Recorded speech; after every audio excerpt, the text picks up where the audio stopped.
Al-Imam Syafi'i mengatakan bahwa gurunya Imam Malik bukan orang tercerdas pada masanya.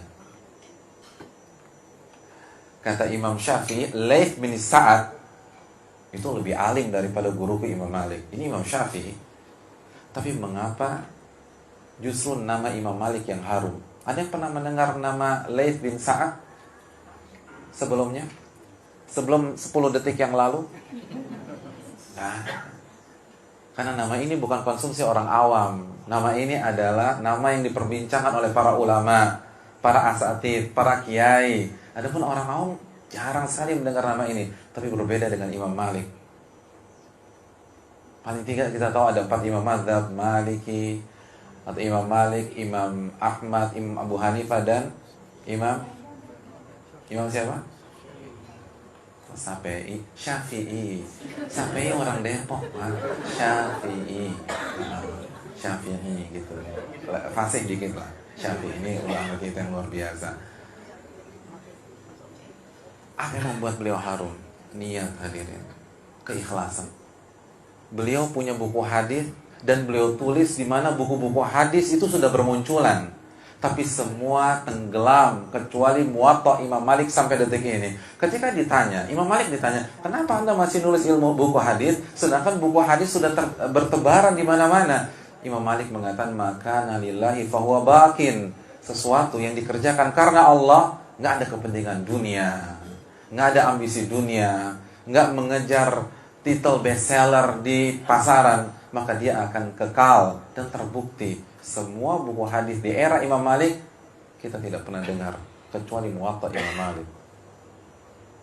Makanya Ibnu Qudamah adalah murid dari Syekh Abdul Qadir Jailani.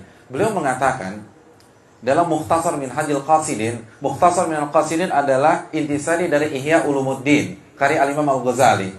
Beliau mengatakan yang membuat Muhammad bin Idris menjadi Syafi'i, yang membuat Muhammad bin Ismail menjadi Al-Bukhari, itu bukan karena kecerdasan mereka, namun kebeningan hati mereka, kejernihan hati mereka, keikhlasan hati mereka. Itu yang membuat mereka terangkat. Bukan semata-mata cerdas. Karena orang cerdas di dunia Islam banyak. Wasil bin Atha cerdasnya luar biasa, tapi sesat, Mu'tazilah, dan disesatkan oleh para ulama. Saking cerdasnya, dia mengedepankan akalnya daripada wahyu. Jahid itu cerdas, Al-Jahid, tapi sesat, Mu'tazilah, dan punya etos belajar luar biasa. Saya jamin tidak ada di antara kita, termasuk yang berbicara, punya hobi seperti Al-Jahid. Al-Jahid punya hobi unik. Dan saya belum ketemu orang yang punya hobi pada saat ini. Dia punya hobi, kalau dia misalnya bangkit lagi dari kuburnya, lalu ketemu Gramedia, ketemu Gunung Agung, ketemu Wali Songo, dia akan datangi ownernya atau penanggung jawabnya dan dia katakan, saya ingin menyewa toko buku ini selama 1 bulan misalnya. Tidak ada yang boleh masuk kecuali saya. Lalu ia baca seluruh buku yang ada di toko buku tersebut. Jadi kalau kita kan datang ke Gramedia kan numpang baca gitu ya. Iya, nggak beli pula gitu. Udah lama di sana nggak beli, nggak bayar dan seterusnya. Kalau bukunya di itu nengok kanan nengok kiri terus kita robek sendiri. Kalau Jahid kan enggak, iya kan, ya, gue banget tuh bangsa. Tapi kalau Jahid enggak, dia datang resmi, saya mau booking semuanya, nggak ada yang boleh masuk karena saya merasa terganggu. Terus dibaca satu-satu, selesai. Makanya kan matinya juga ketiban buku. Iya, matinya ketiban buku karena dia lagi sakit parah, terus dia punya rak buku yang sangat tinggi, dia pengen ambil dikit, runtuh semua, dia meninggal dunia. Al-Jahil. Tapi sesat. Karena gak menata hati, karena merasa cerdas, merasa diri hebat. Wasil bin Atha, ya dulu cerdasnya luar biasa, apalagi kecerdasan linguistiknya, itu gak ada yang ngalahin. Wasil bin Atha udah cerdas, muridnya Hasan al-Basri, orang terbaik di Irak.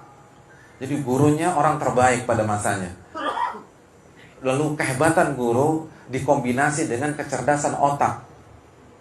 Hadirin, Wasil bin Atha itu cadel, Orang cadel nggak bisa ngomong huruf apa?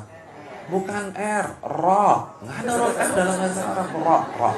Karena ini Wasil bin Atha, kita nggak bicara Stephen, kita nggak bicara Stephen. Ini Wasil bin Atha, ro. Dia nggak bisa ngomong ro.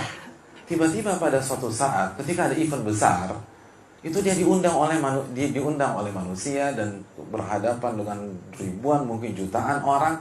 Di saat itu dia dikerjain oleh teman-temannya. Teman-temannya dorong dia suruh berkhutbah tanpa persiapan.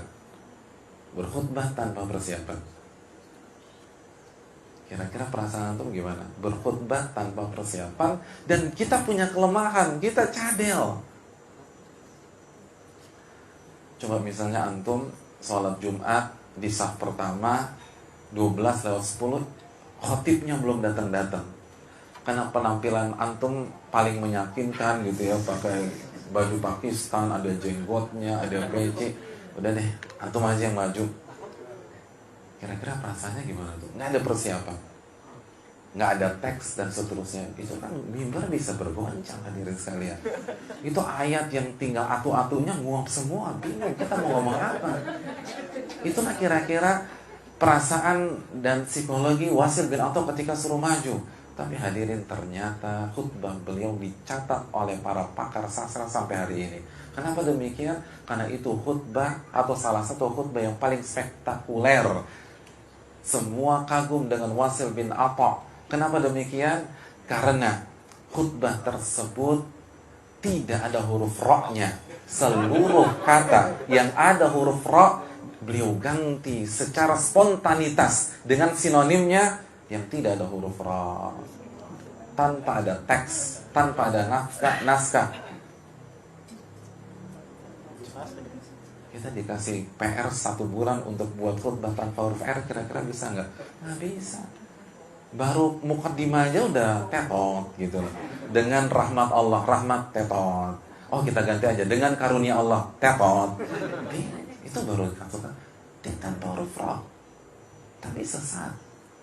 Imam Ahmad bin Abdul Halim menjelaskan mengapa Wasil bin Atha sesat, mengapa Jahil sesat, kenapa Mu'tazilah sesat. Utu zaka'an walam yu'tu zaka'a.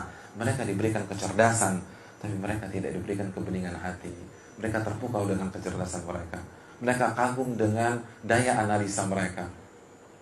Akhirnya lupa bahwa mereka hanyalah hamba Allah yang harus taat kepada Rabb-Nya, yang harus tunduk dan mengakui kebodohannya di hadapan Al-Alim, Al-Khabir, Alamul Ghuyub. Itu yang susah diterima ketika orang mengetahui bahwa dirinya cerdas, lupa menata hati. Hadirin, kita gak butuh orang cerdas, kita butuh orang taat kepada Allah. Kita butuh orang yang tunduk kepada Allah. Kita butuh orang yang setiap saat ketika berhadapan dengan perintah Allah dan larangan Allah, dia mengucapkan sami'na wa ta'na. Kami dengar dan kami taat. Ini yang kita butuhkan. Ada pun orang cerdas banyak di dunia ini, tapi apalah arti kerjaan? Kecerdasan tidak bisa memberikan kebahagiaan. Bukankah iblis cerdas? Tapi apa jadinya ketika kita terpukau dan tidak menata hati kita?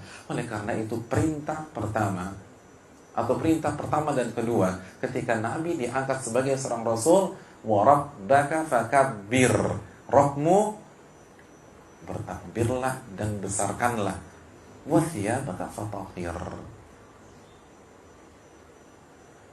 dan bersihkan hatimu wahai Muhammad.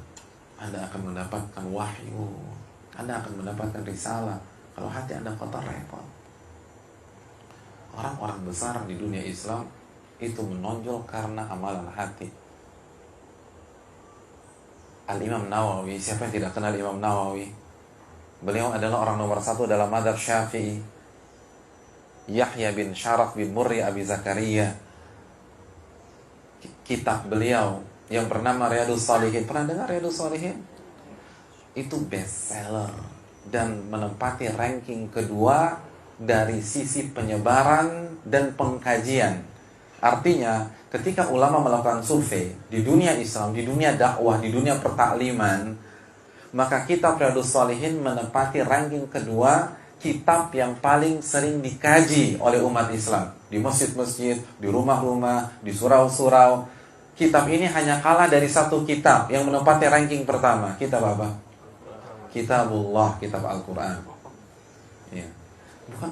Jadi Sahih Bukhari itu kalah dengan Riyadhus Shalihin dari sisi penyebaran, dari sisi pengkajian.